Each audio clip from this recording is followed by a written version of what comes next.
try to ask everybody to speak up a little bit. My name is Carly Watson. I'm the Program and Events Coordinator for the debate team, and I'll be moderating the debate today. Tonight's debate is going to be about surveillance and about bulk data collection, and it's a topic that has a connection to this date in particular, September 11th. And many of the controversies that we're going to be talking about today are really an outgrowth of the United States' reaction to the terror attacks of 9/11. And we think it's important to have a conversation about all of the different policy aspects that are associated with those decisions. But we also kind of want to keep in mind the real human tragedy that occurred on this day 16 years ago. And so if you would just please join me in a moment of silence to take a moment and reflect and remember and honor those that lost their lives on September 11th.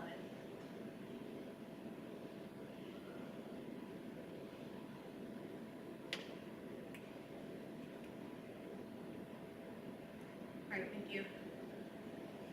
We wanted to have this debate today to look at where the United States is 16 years later in its counterterrorism response. In October of 2001, just a month after this 9/11 attacks, and in response to those in the anthrax attacks, the United States Congress passed what was known as the Patriot Act. It authorized an expansion of presidential powers in order to fight terrorism. And opponents have criticized the authorization of indefinite detention, the relaxed standards for law enforcement searches, and the expanded surveillance that came about as a result of the Patriot Act. Although there's been ebbs and flows in the authority granted by the Patriot Act over the last 16 years, opponents still maintain that the United States has continued bulk data collection and surveillance without any meaningful restraints. And that's what we're going to be debating about today, bulk data collection and its contribution to counterterrorism. So I'm going to explain just a little bit about the format and the sides. We have students from the MSU debate team today participating in the debate. Lena Grossman, a sophomore at James Madison, and Jack Mueller, a freshman physics major, are going to be arguing today that bulk data collection ought to be ended. And Lauren Pepper, a zoology sophomore, and Evan Jones, a freshman at James Madison, are going to be arguing that continuing bulk data collection is necessary for the United States' counterterrorism efforts. Just a few notes about formats that you all know. Each student is going to begin with an opening speech that lasts about 5 minutes. I'll be giving them time cues from kind of over in the corner. We're going to start with Jack today, and at the conclusion of each opening speech, the opposing team is going to have an opportunity for what we call cross-examination, which is just a fancy opportunity for them to do a question-and-answer period. After all 4 students have given their opening speeches, we'll have an opportunity for the audience to do a cross-examination. So if you all have questions throughout the first couple of speeches, note them, remember them, and then during the audience cross-examination period, you'll have a chance to ask the students what you've been thinking about over the course of the debate. And then at the conclusion of those, and at the conclusion of the audience cross-examination, we're going to have a concluding remarks from each side, which we call a rebuttal in a debate, a time for them to give their closing statement. Just one thing that's important to remember is that the students have been asked today to research and defend a side that they don't even necessarily believe in. They've worked over the last couple of months to do research, learn about the topic, and defend a side that was assigned to them. So you might ask them questions and they might answer, but it might not even be necessarily the thing that is their personally held belief. But we think that's important to kind of being able to represent both sides of an argument. So that's a lot of information about just kind of what's going to happen. You all see it take place, and we're going to start off with a speech from Jack.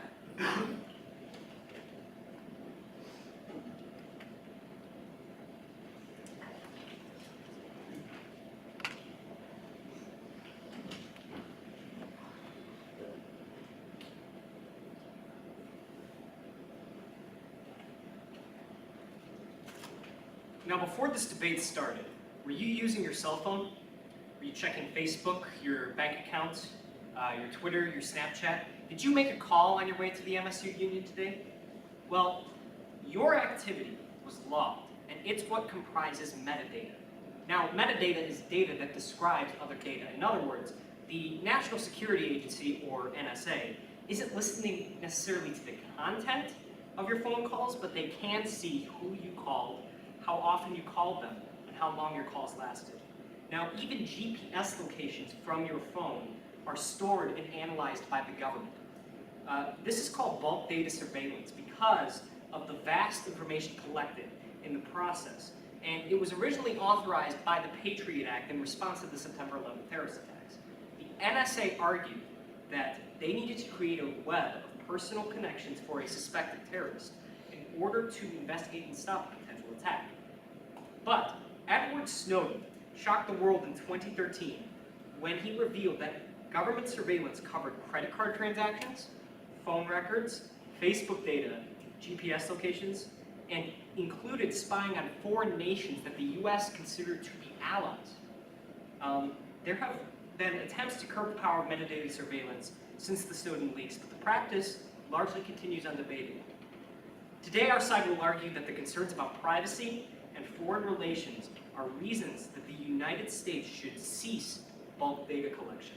Our opponents will surely engage in fear-mongering over the threat that terrorism necessitates, but I want to foreground the conversation by saying that an independent agency created by Congress studied reports about how the metadata surveillance program had been used, and the board found no instances in which it had stopped a terrorist attack.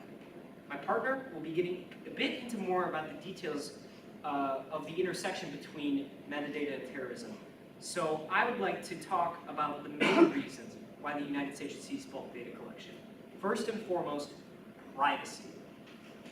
The right to privacy ought to be considered foundational for American democracy.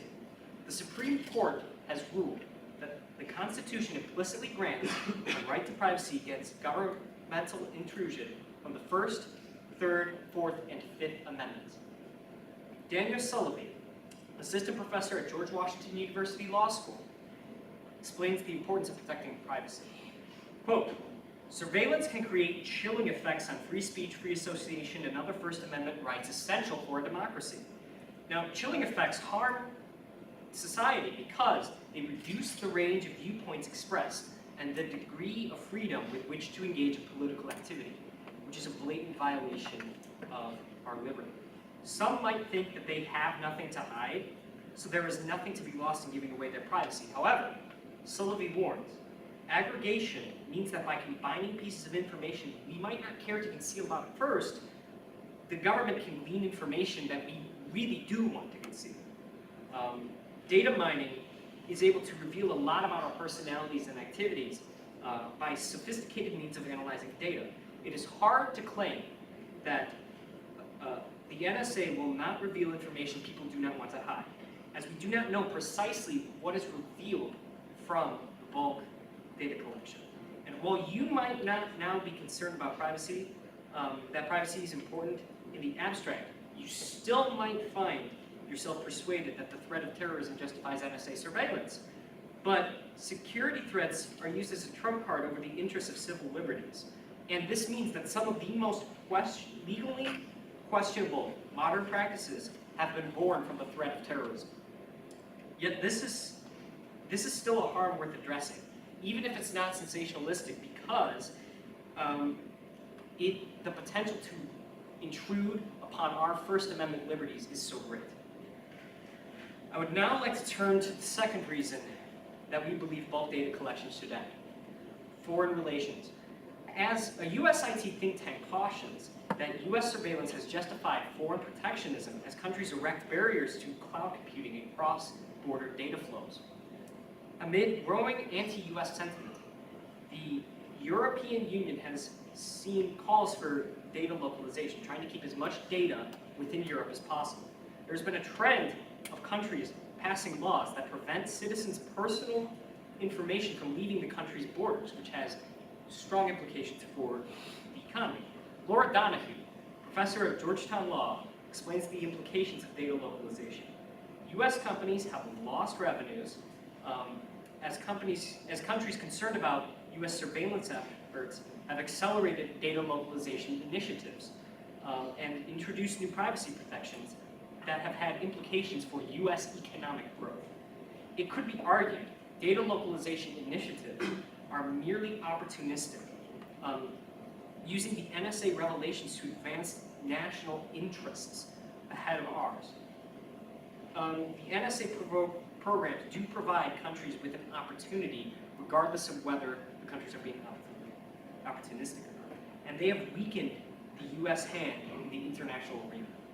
When foreign allies don't trust the United States, it imperils the free exchange of ideas and trade. But it also risks cooperation on broader mutual goals. The Snowden leaks about foreign spying seriously jeopardized the U.S. relationship with Europe, and bulk data collection further risks foreign relations by causing data localization. While our opponent will no doubt provide a credible defense of bulk data collection to fight terrorism, I would urge you to remember the threats it poses to privacy and foreign relations. Thank you so much.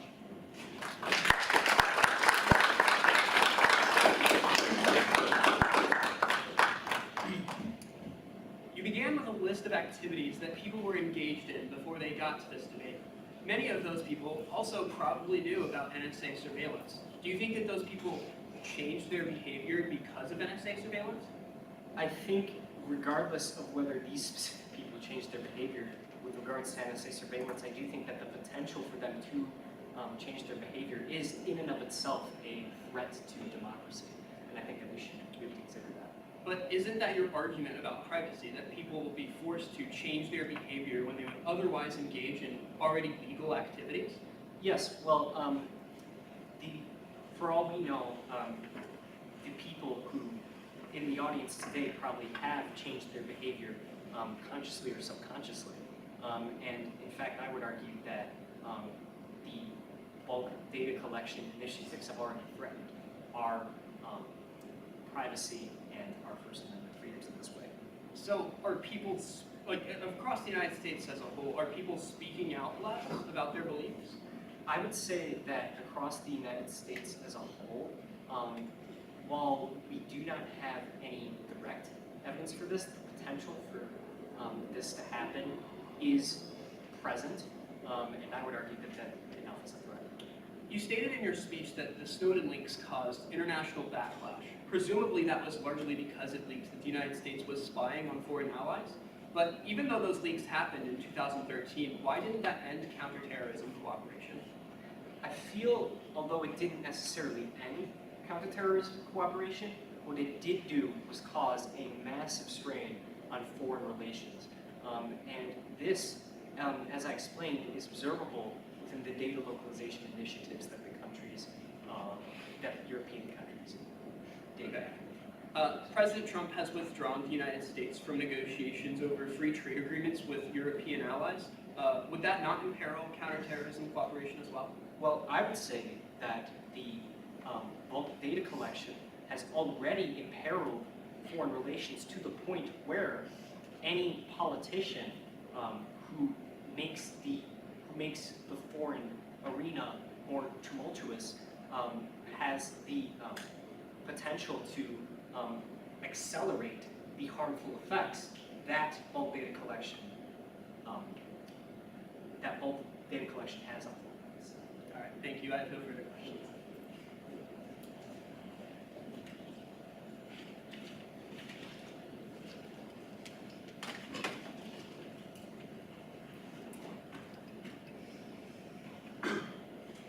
In 2015, terrorist attacks occurred in 100 countries, nearly double the countries seeing attacks in 2013, according to the University of Maryland's Global Terrorism Database. 16 years after the 9/11 attacks, when President Bush declared that his war on terror would not end until every terrorist group of global reach has been found, stopped, and defeated, the threat of terrorism is on the rise. In the face of that, our opponents would abandon a crucial counterterrorism strategy, bulk data collection. Today, I will begin by discussing the threat of terrorism from abandoning metadata collection, and then turn to address the privacy concerns raised by our opponents. First, the importance of bulk data collection for fighting terrorism. I would like to begin with some explanation from James Lewis, a senior fellow at CSIS. If the risk of attack is increasing, it is not the right time to change the measures the United States has put in place to deter another 9/11. We are left with conflicting opinions of intelligence officials and civil libertarians as to what makes effective counter-terror programs. Interviews with current and former intelligence officials give us some guidance. The consensus among those individuals is that bulk data collection is useful. Ending bulk data collection would not come without some increase in risk. Our opponents are correct when they say that tracking and preventing a terrorist attack is exceptionally difficult. That is precisely why metadata is so important. The NSA should have access to every possible tactic in order to combat an elusive and rapidly changing enemy. Teresa Shea, Director of Signals Intelligence at the NSA, clarifies the importance. One of the greatest challenges in preventing catastrophic terrorist attacks on our country is identifying terrorist networks, particularly those within the US, and preventing threats by exploiting communications. It is imperative that we have the capability to rapidly detect any terrorist threat inside the US. One method the NSA has developed to accomplish this is analysis of metadata associated with telephone calls within, to, or from the US. By analyzing metadata based on telephone numbers associated with terrorist activity, trained expert intelligence analysts work to determine whether known or suspected terrorists have been in contact with individuals in the US. Foreign terrorist organizations use the telephone system to communicate, including calls to and from the US. Detecting types of communications was identified as a critical intelligence gap in the aftermath of the September 11th attacks. Metadata would have included the missing information and might have permitted NSA intelligence analysts to tip the FBI to the fact that the hijacker was calling the Yemeni safe house from a US location. The utility of metadata has long been recognized. Metadata produces information pertinent to counter-terror investigations and can contribute to the prevention of terror attacks. Independently, some scholars, like Samuel Raskoff, professor at NYU Law School, argue that the mere existence of metadata collection serves as a deterrent to terrorist attacks. It may convince networks that attacks must stay small in order to evade detection, or convince them to avoid attacks in the US altogether. Now, I would like to address the main benefit our opponents listed for ceasing bulk data collection: privacy. Of course, we would agree that privacy is an important tenet of American democracy. However, the issue that we are asked to address is far more complex than that. Concerns about privacy need to be balanced against the threat of terrorism. Neither one can be addressed in a vacuum. Shannon McDonough, instructor at Allen University, studied archival sources, government documents, and media reports to examine the claims made about the threat to privacy. She explains. Civil liberties organizations have routinely criticized post-9/11 counterterrorism initiatives as major threats to privacy. Our analysis reveals that a sizable number of claims raised against counterterror practices are without objective foundation in terms of any actual violations. As various data show, there is a fear of counterterrorism rather than of terrorism. These sensitivities bring about an increase in allegations of violations. McDonough's research suggests that there is a counter-bias that fears the threats to privacy. Our opponents have suggested that our arguments about terrorism are fear-mongering, exaggerated threats to sow concern. We would suggest, however, that perhaps our opponents' arguments fall into that category. Privacy is not an absolute right and must be balanced against security threats. That is the nuanced puzzle that we are asked to solve today. And, as I demonstrated, the threat of terrorism is too great in this instance to recklessly select privacy as a trump card. Thank you.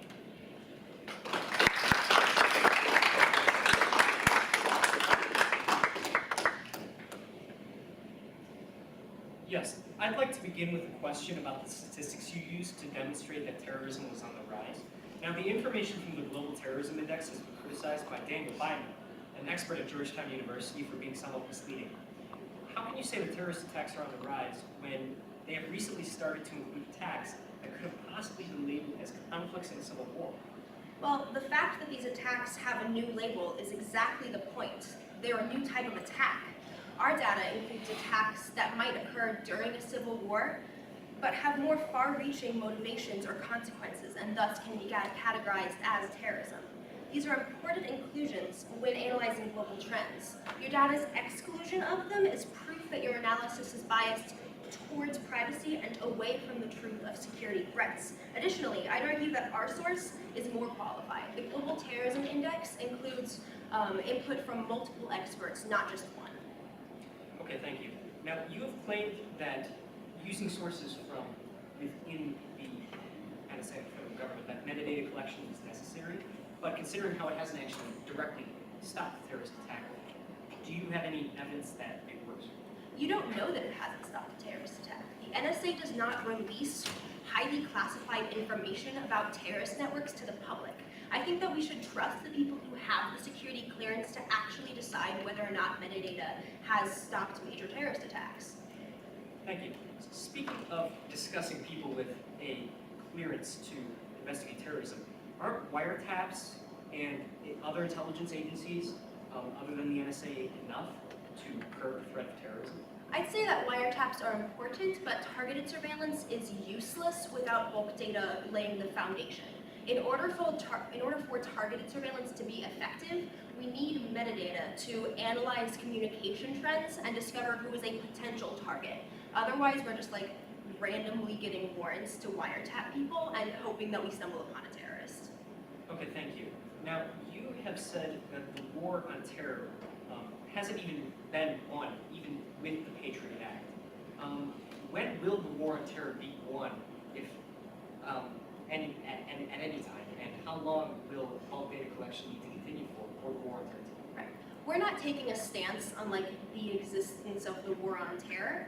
We're saying that the fact that there has not been a major attack on US soil since 9/11 is indicative of the fact that metadata surveillance works to deter those attacks on US soil. Okay, thank you.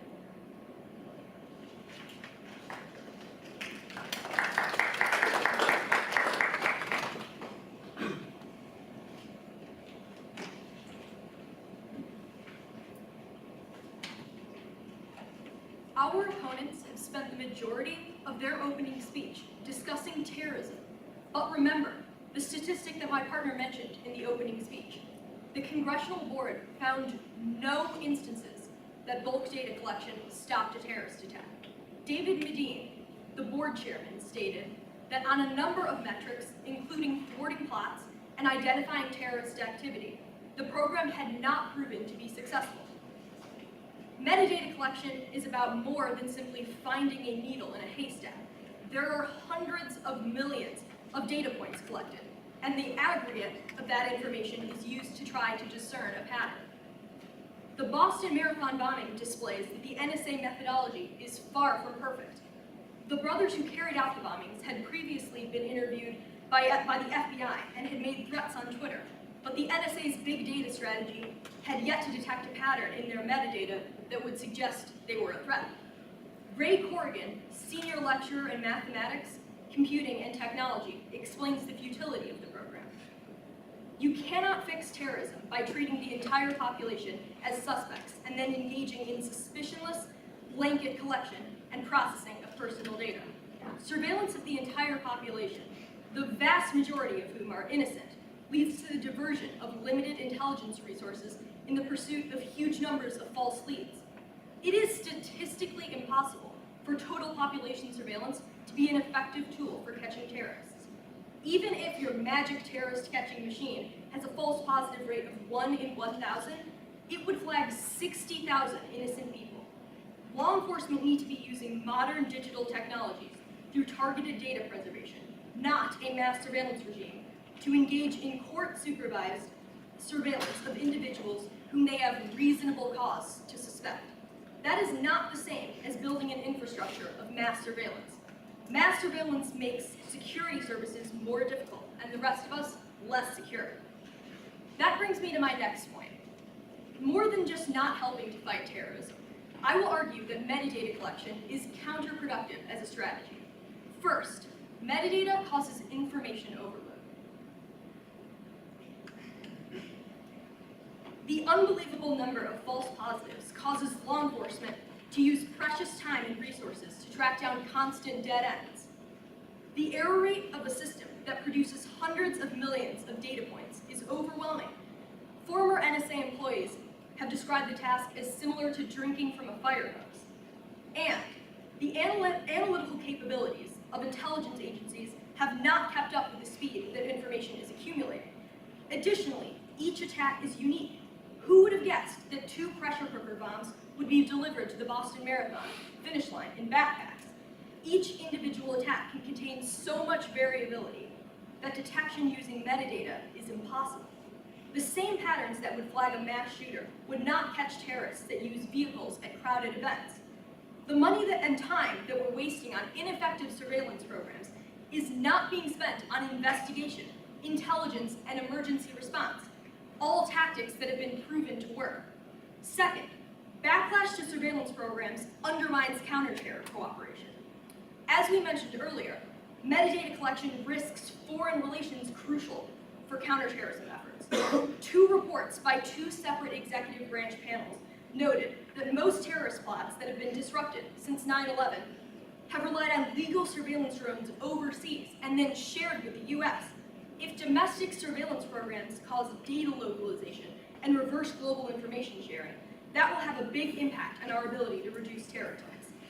The threat of terrorism, rather than being an argument in favor of bulk data collection, is actually a reason to abandon it as a failed strategy in favor of more effective, targeted approaches.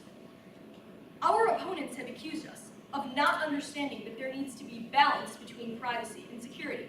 Of course, we agree with that.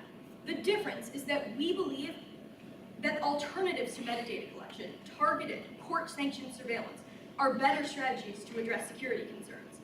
We also believe that our opponents have tipped the balance too far towards the security threat. No doubt, terrorism ought to be prevented, but if metadata makes counterterrorism 0.001% more effective, possibly even less effective, that is not a reason to abandon crucial constitutional tenets and risk foreign relations. Thank you.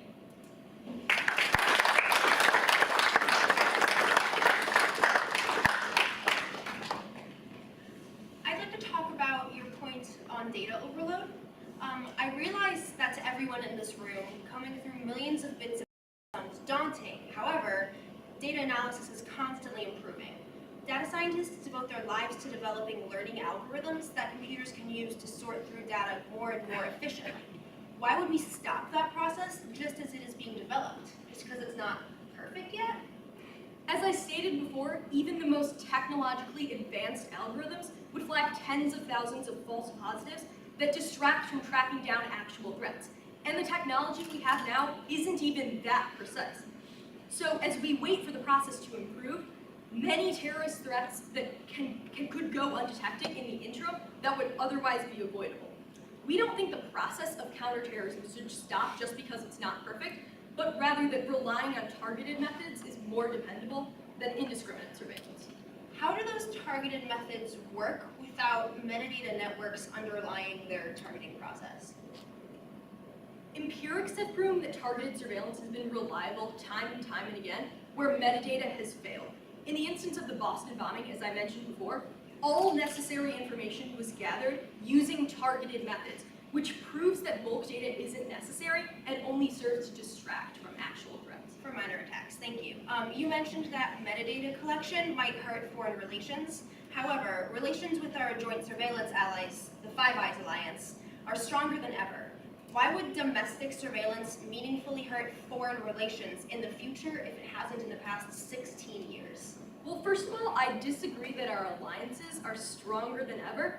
In fact, the Snowden link, which we mentioned before, seriously imperiled our foreign relations, and our evidence says data localization is already beginning because of mass surveillance, and that continued bulk collection undermines broader areas of cooperation between the US and its allies.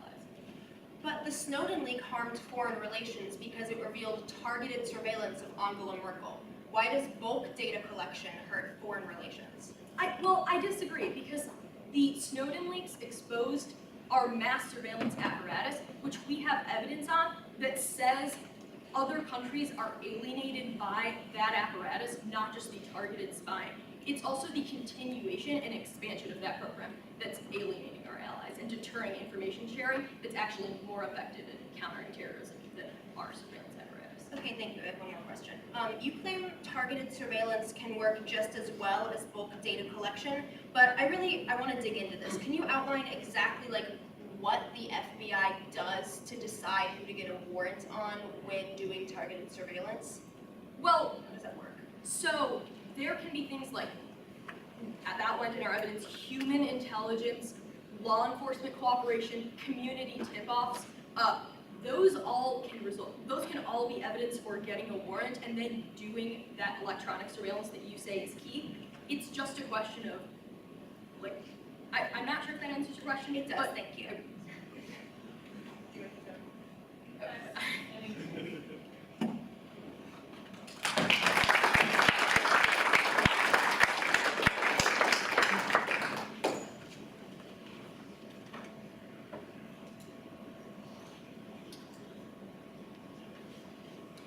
The 9/11 attacks.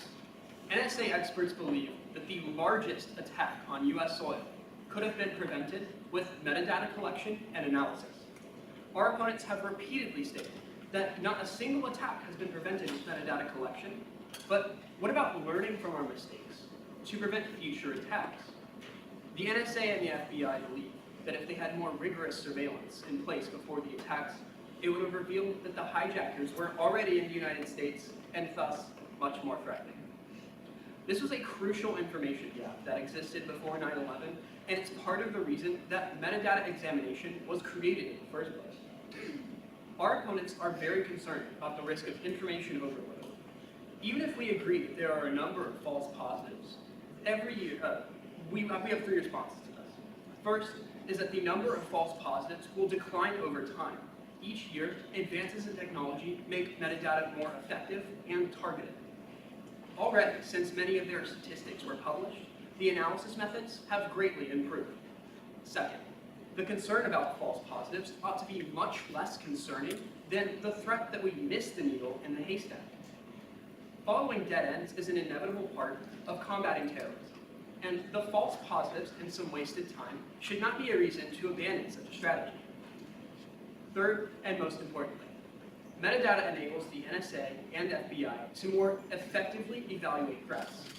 It is a significant enabler for analysis and allows intelligence agencies to prioritize different threats. Shea continues that without ability to obtain metadata, NSA would lose a tool for detecting communication chains, which can lead to identification of previously unknown persons of interest. Bulk metadata allows analysis of communication in an efficient manner. Any other means that might be used to attempt to conduct similar analyses would require multiple, time-consuming steps that would frustrate needed rapid analysis in emergent situations and could fail to capture data available through metadata. Now, as you can see, NSA officials believe that metadata is the most efficient mechanism to synthesize data about terrorist organizations and saves the FBI time when tracking down potential threats. Rather than create information overload, metadata would provide important contextual information that the FBI can then use to make their searches more targeted. Our opponents have argued that there are more targeted surveillance options available. However, Shea explains further that although the NSA protects a number of sources of information that can be used to separate and independent indications of potential terrorist activity, the best analysis occurs when NSA intelligence analysts can consider information from all of those sources together to compile as complete a picture as possible. Well, metadata is not the sole source of information. It provides a component of the information analysts rely upon to execute threat identification. The last topic raised by our opponents is that of foreign relations and data localization. I would like to take a moment to address these concerns that they brought up. It's important to remember that the strategy that the affirmative is employing is to cease bulk data collection. They don't end all US surveillance. They don't end spying on US allies. And they don't end a myriad of other questionable policies that endanger cooperation. It's more likely that the Snowden leak, information that we directly spied on European allies, is what caused data localization rather than the bulk data collection that they are discussing. Even our opponents say that the Snowden leaks are what caused our European allies to be more tentative. It's also important to remember that European cooperation is largely inevitable, even if they are less thrilled with US surveillance tactics. Mutual interest is the driving force behind cooperation over terrorism, and they have the same incentives as the United States to stop terrorism. With that being said, we don't think that foreign relations is enough of a reason to increase the risk of terrorist attacks. Thank you. I'm open for cross-examination.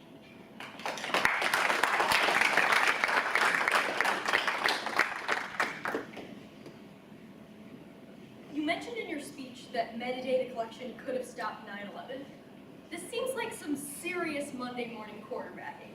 There are, I'm sure, hundreds of small things we could have done in hindsight to prevent 9/11, but if metadata is so crucial now, why did congressional studies find no evidence linking preventions of a terror attack with bulk data analysis? Now, as previously mentioned, the NSA classifies a lot of those reports so that rogue actors don't get a hold of national security tactics. We don't want information to get into the wrong hands. Now, it's not just the NSA that is saying that bulk data is an efficient manner. This is an intelligence community consensus. And because of internal politics between the FBI, NSA, CIA, etc., having them agree on something is actually remarkable. You make the argument that bulk surveillance gives analysts a full picture of possible terrorist activity. Why does this surveillance have to be carried out indiscriminately rather than by getting a warrant? It's about laying the groundwork and understanding the different mechanisms and the different webs of communication that indicate that terrorist activity is occurring. Your evidentiary support for the importance of bulk data to counter terror efforts comes from NSA's Director of Signals Intelligence. Why should we accept the word of someone who has a monetary incentive to hype up the effectiveness of NSA programs? I don't think getting a security clearance is the same thing as having a monetary incentive. And like I said earlier, this is an intelligence community consensus that is agreeing upon the importance of bulk data collection. You say that the Snowden leak primarily motivated other countries to localize their data, but the content of those leaks detailed metadata collection. Why doesn't this prove that bulk surveillance alienated our allies?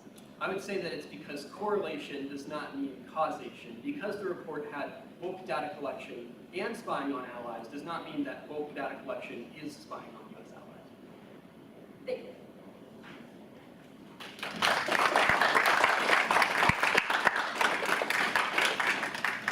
Okay, remember I said that we would have a chance for some audience questions, so we've entered the opportunity for audience cross-examination. Lauren and Lena are going to be working on their closing statements, but we will take some questions from the audience. Yeah, So, are we allowed to ask each side? just, they're going to kind of all answer together, and so just go ahead and ask your question. I was going to ask about the, I guess the question is, how does the Patriot Act, like, how can you verify factually that it's stopped massive terror attacks, let's say the size of 9/11, since that period of time? Because it seems that there's a general trend of terror attacks actually just going down, so I wanted to ask that question. Okay, so the question is, how can you prove that the Patriot Act has been successful in stopping terrorist attacks? Yes. Okay. We have a lot of evidence from the intelligence community has said that this is the most important tool that they have to fight terrorism, not only at home, but abroad. But there's also the point that the existence of this bulk data collection is enough to deter terrorists from attacking the United States because of the mass network of surveillance. And follow? Sure, go ahead. Oh, and on follow-up, how can you necessarily trust these intelligence agencies if they've made massive flukes in the past? I mean, I understand that they may have agreed on this, but most of these intelligence agencies also agreed that WMDs are in Iraq, and as we saw, that was quite wrong. Every agency is going to make mistakes from here and there, but the existence of this surveillance and its necessity to fight terrorism is still one of the best things that they can possibly have. Yeah, skepticism of government agencies is natural, especially highly classified government agencies. However, in the case of bulk data collection, the fact that we haven't seen a major terrorist attack since 9/11 is pretty indicative of the fact that it works. Let's go somewhere else, and then if yeah. You guys mentioned in your opening speech that terrorism is currently on the rise, while your opponents mentioned that metadata has reportedly never stopped the terrorist act. And since anything saying it would just be mere speculation on your parts, how can you say that metadata is effective when you yourself said that terrorism is increasing? It's important to note that this discussion is about domestic surveillance, and while global terrorism is still a major security issue for the United States, the issue of domestic terrorism is nowhere near the threat it was 16 years ago.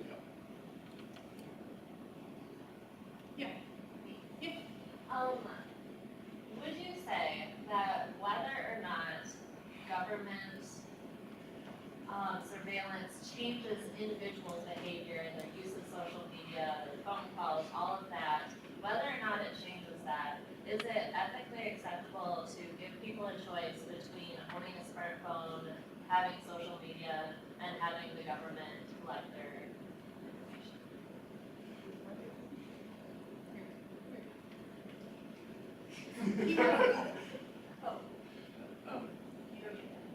Oh, yeah. Sorry. Yes, well, I think that because of I think that that's a choice that we as a society are currently, we right now are faced with the decision because all of our data is out there. And we know that they are tracking our metadata. We know that they're looking at our Facebook. We know that for a fact. And I think that that's a choice the American people shouldn't have to make because social media in and of itself is necessary in a 21st century economy. And we certainly would want the government to be, to force us to reveal information that we otherwise wouldn't have because we are going to have to put some revealing information online, or if we might not have to, but a lot of us really do through the necessary social networks of our society. Does that kind of? I think we're gonna, the other side wants to jump in here with a response. I'd argue that the government not owning your data right now, that's an illusion. Your social security number has basically everything about you already attached to it, and the government already has all of that information for reasons that we find totally acceptable, like getting a job, ensuring immigration status, etc.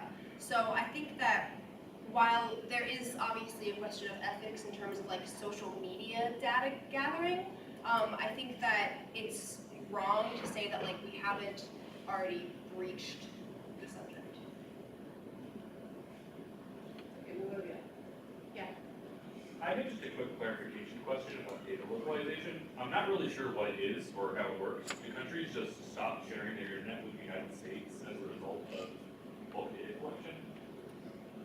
It's basically mass protectionism of data within a country, right? So you have a country and people in the country share data and stuff on social media with them. And what ends up happening is that countries begin to sort of create a divide between their data and the data that we can access.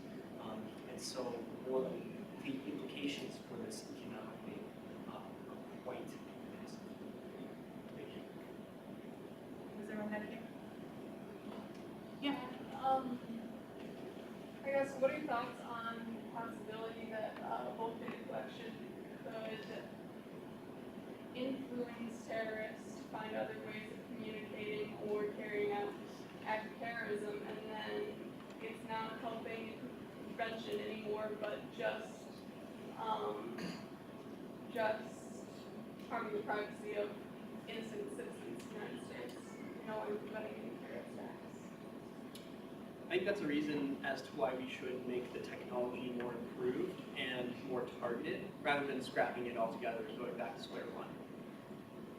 Right, and the existence of security clearances ensures that terrorists only know that like we can spy on the internet, but they don't have the specific mechanisms that we use to do that. So I don't think it pushes them deep enough underground that we can't still track them.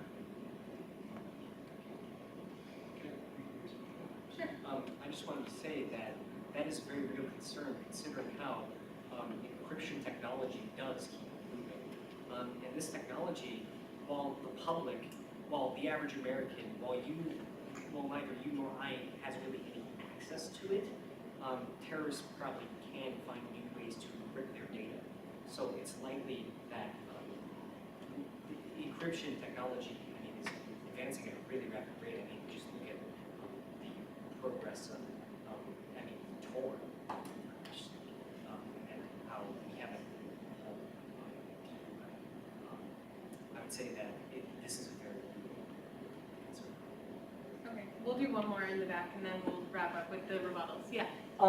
So in a society that we're in today where minority groups across the country are worried about their status as citizens or of their safety in various groups and situations, including from governmental agencies, who is to keep those in the running with the Patriot Act? Who's to keep them in check? Who's to keep them from using that information that they can gather from an individual's social media accounts and other such devices for ulterior purposes?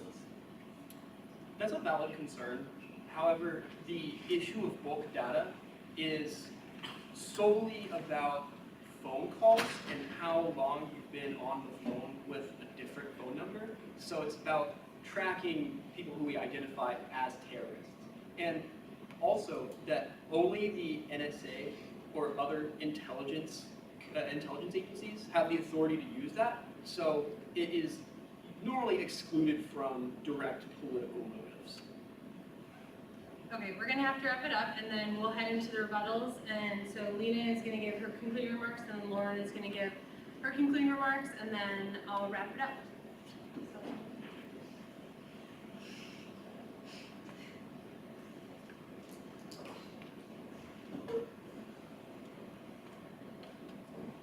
Privacy and foreign relations are not issues to be taken lightly. Constitutional protections are the foundation of American democracy. Creating security exceptions to the Constitution is a dangerous, slippery slope. Even if there are other concerns that foreign allies have, we should not continue to play with fire and risk ending cooperation because of metadata collection, especially when there are viable, legally sound alternatives. We believe that even if you grant the premise of our opponent's arguments, or of our opponent's premise that terrorism is an increasing threat that takes precedent over privacy concerns, you should still abandon bulk data collection. Metadata analysis causes information overload. The constant need to track down false positives drains resources that would be better spent on tactics that are empirically successful. Our opponents cling to the argument that 9/11 could have been prevented with bulk intelligence. However, this confuses correlation with causation and isn't backed up by any evidence. Just because a terrorist attack happened while we didn't have mass surveillance doesn't mean having mass surveillance would have stopped it. Even the evidence read by the negative from James Lewis says that bulk collection is the least useful program available to the intelligence community. Our opponents ask us to learn from our mistakes, but fail to recognize that each day bulk surveillance continues,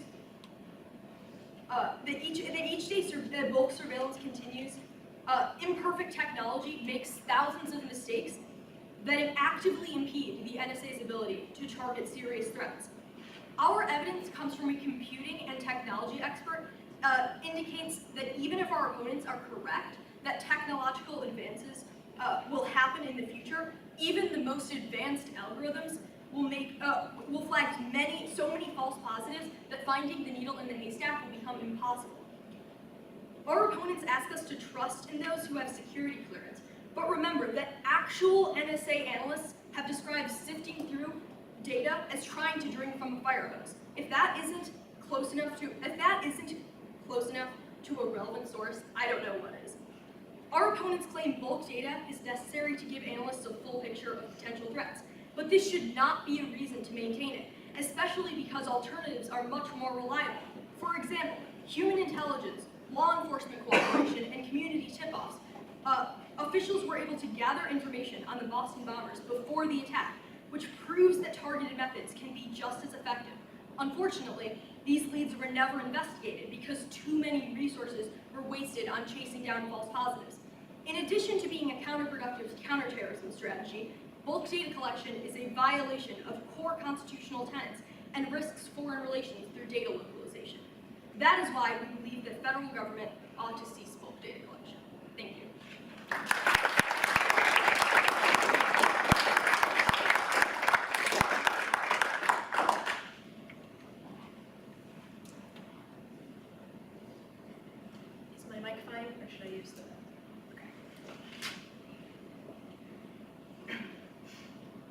of terrorism is, at worst, increasing and at best, still present. The affirmative team would use this opportunity to end one of the vital counterterrorism methods, bulk data collection. Even if the system is imperfect, it would be an ill-advised time to limit the choices we have for combating terrorism. I'd like to start by addressing my opponent's privacy concerns. While the right to privacy is an important aspect of our democracy, it's not an absolute right. Concerns about privacy need to be balanced against the threat of terrorism, just as the right to bear arms has historically been balanced against public safety concerns. Additionally, you should take my opponent's privacy concerns with a grain of salt. I'd like to reiterate Shannon McDonough's research, which indicates that the vast majority of privacy invasion claims were unsubstantiated. They were motivated by an instinctual fear of Big Brother, not by any actual violations. The threat of terrorism is too great to be swept under the rug by uncertain claims of privacy invasion. Now, metadata is a critical tool in our counterterror tool belt. This is not my opinion, but the opinion of the NSA's Director of Signals Intelligence and other officials who have the clearance to actually know what stops major terror attacks. The fact that there has not been a major terror attack on US soil since 9/11 is proof of their claim. Their Boston bombing example is actually just proof that metadata prevents major terror attacks. While the attack in Boston was tragic, it was small. The existence of the NSA's metadata program has either stopped or deterred large-scale attacks. Additionally, targeted surveillance cannot function without metadata. Bulk surveillance discovers patterns of suspicious communication that intelligence officials use to decide who to target. Without bulk surveillance, we're requesting warrants almost at random and just hoping that we find a terrorist. Now, my opponent's concerns about information overload are well-intentioned, but ultimately unfounded for a few reasons. First, rapid advances in technology ensure that analysis is always getting better. Sorting algorithms improve, technological capacity increases, and the number of false positives declines over time. We should not abandon a promising and critical counterterror strategy just because it's not perfect right now. Second, dead ends are an inevitable part of counterterror. No method of surveillance is 100% exact, but the positives of bulk data clearly outweigh the negatives, as I have demonstrated. Third, metadata is a significant enabler of threat prioritization, as I previously explained. Metadata collection provides the contextual information that allows for effective targeted surveillance. Now, when considering my opponent's concern about foreign relations, it's important to note that their position of ending bulk data collection isn't a magic bullet. They don't end all US surveillance, and they don't end spying on US allies. Remember, the Angela Merkel scandal, which is the only surveillance-related foreign relations scandal, was caused by targeted surveillance of a foreign ally. They also don't end other questionable policies that endanger cooperation. It's also important to take a step back and look at the current status of foreign relations. Counterterror cooperation with our European allies is still strong after 16 years of metadata collection. This is indicative of the fact that US-European cooperation is largely inevitable because of mutual interest. Today we urge you to learn from past mistakes. Intelligence gaps leading to 9/11 made a preventable attack possible. We believe that continuing metadata is crucial to fill those gaps. Thank you.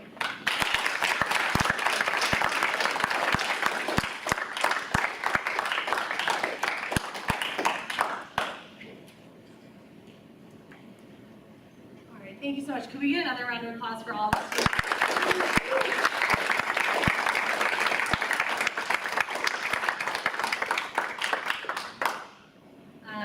I hope that it gave you all an opportunity to reflect on some things that you thought over the last 16 years, some things that you may or may not have known about our policies in response to counterterrorism. And we think it's really important to stay engaged about questions like executive authority, counterterrorism efforts, obviously bulk data collection.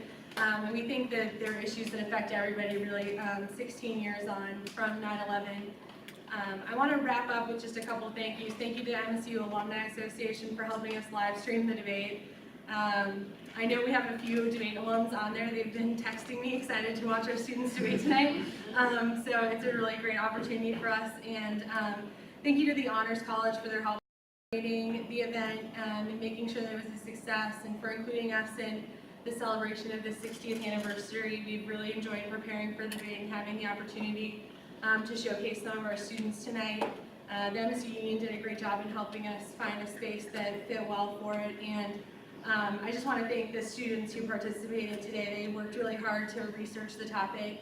It goes above and beyond what we asked them to do on the debate team, and they really thought it was important to give well-informed, well-researched arguments for you all today, and so I really appreciate it.